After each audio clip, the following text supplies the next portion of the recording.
प्रकटितपरब्रह्मतत्त्वं युवानं वर्षिष्ठान्ते वसदृशिगणैरावृतं ब्रह्मनिष्ठैः। आचार्येन्द्रं करकलितचिन्मुद्रमानन्दमूर्तिं स्वात्मा रामं मुदितवदनं दक्षिणामूर्तिमीरे। वटविटपि समीपे भूमिभागे निषण्णम् सकलमुनिजनानां ज्ञानदातारमारात्। त्रिभुवनगुरुमीशं दक्षिणामूर्तिदेवम् जननमरणदुःखच्छेददक्षं नमामि। दक्षिणामूर्तये नमः। दक्षिणामूर्तये नमः। ज्ञानमूर्तये नमः।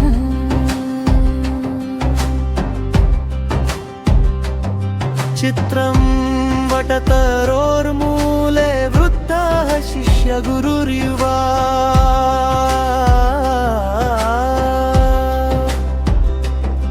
गुरोस्तु मौनं व्याख्यानं शिष्यास्तु छिन्नसंशयाः।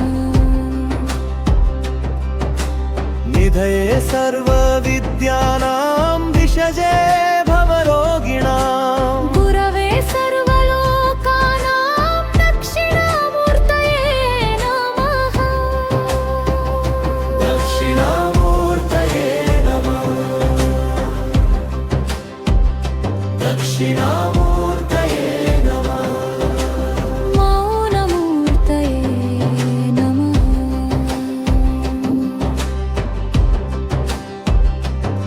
ॐ नमः प्रणवार्थाय शुद्धज्ञानैकमूर्तये।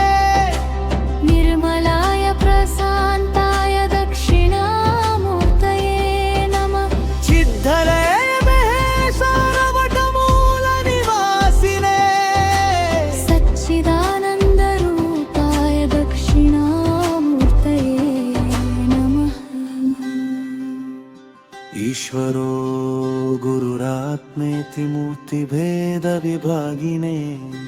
व्योमवद्व्याप्तदेहाय दक्षिणामूर्तये नमः। अङ्गुष्ठतर्जनी योगमुद्रा व्याजेन योगिनां श्रुत्यर्थं ब्रह्मजीवैक्यं दर्शयन् योगता शिवः। दक्षिणामूर्तये नमः। दक्षिणामूर्तये नमः। महामूर्तये नमः। ॐ मौनं निबोध मौनं निज्योति संशयमन्ता तొలగెను। శిష్యుల హృదయాల్లో సత్యం నిలిచేను। గురుదేవా నీ కృపతో।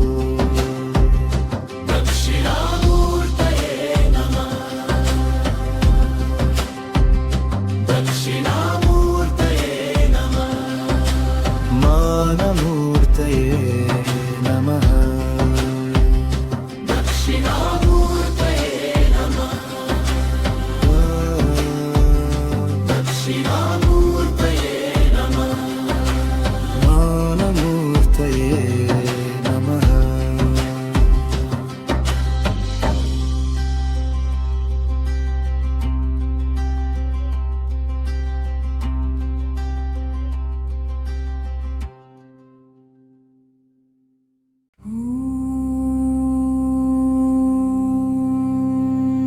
विश्वं दर्पणदृश्यमाननगरी तुल्यं निजान्तर्गतं पश्यन्नात्मनि मायया बहिरिवोद्भूतं यथा निद्रया। यः साक्षात् कुरुते प्रबोधसमये स्वात्मानमेवाद्वयम् तस्मै श्रीगुरुमूर्तये नम इदं श्रीदक्षिणामूर्तये। बीजस्यान्तरिवां पुरो जगदितं प्राक् निर्विकल्पं पुनः मायाकल्पितदेशकालकलना वैचित्र्यचित्रीकृतं मायावीव विजृम्भयत्यपि महायोगी वयस्वेच्छया तस्मै श्रीगुरुमूर्तये नमः इदं श्रीदक्षिणामूर्तये तस्मै श्री गुरुमूर्तये नमः इदं श्रीदक्षिणामूर्तये तस्मै श्री गुरुमूर्तये नमः इदं श्रीदक्षिणामूर्तये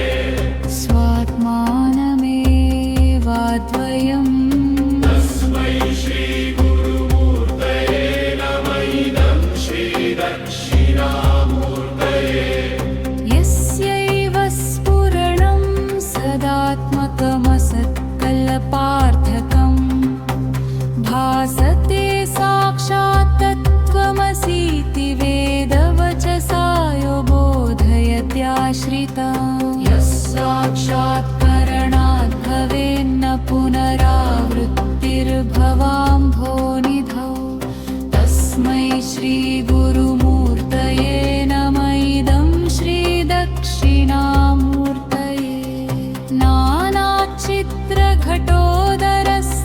नानाचित्रघटोदरस्थितमहादीप प्रभाभास्वरं जानं यस्य तु चक्षुरादिकरणद्वारा बहिः स्पन्दते जानामीति तमेव भान्तमनुभात्येतत्समस्तं जगत् तस्मै श्रीगुरुमूर्तये नमः इदं श्रीदक्षिणामूर्तये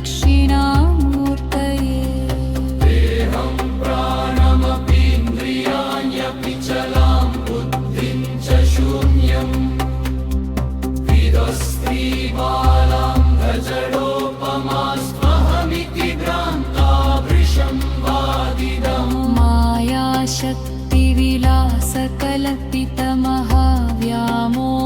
मायाशक्तिविलासकल्पितमहाव्यामोहसंहारिणे तस्मै श्रीगुरुमूर्तये